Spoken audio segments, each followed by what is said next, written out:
జనవరి 20, 2025 నాడు Donald Trump America అధ్యక్షుడిగా ప్రమాణ స్వీకారం చేశారు.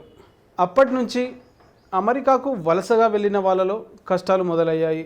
చిరు వ్యాపారులు చిన్న చిన్న పనులు చేసుకోలేక, ఏమి సంపాదించుకోలేక చాలా ఇబ్బందులు పడుతున్నారు.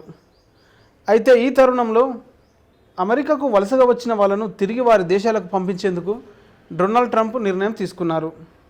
అయితే అమెరికాకు వలసగా వచ్చిన వారు వివిధ దేశాల నుంచి 1 కోటి మందికి పైగా ఉన్నట్లు అంచనా వేసింది అమెరికా ప్రభుత్వం.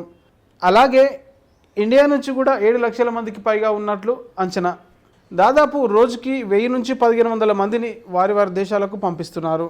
ఇమిగ్రేషన్ అధికారులు రైడ్లు జరిపి క్రిమినల్స్ని, సరైన పత్రాలు లేని వారిని గుర్తించి వారి వారి దేశాలకు పంపుతున్నారు.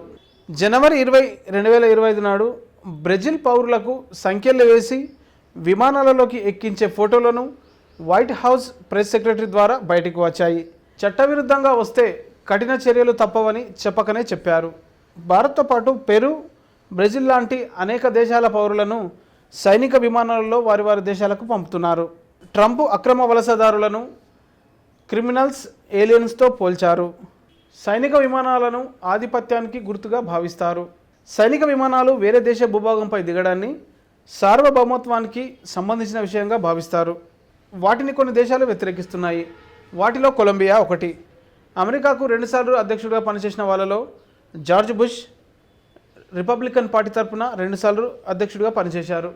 అలాగే బారాక్ ఒబామా డెమోక్రటిక్ పార్టీ తరఫున అమెరికాకు 2 సార్లు అధ్యక్షుడిగా పనిచేశారు.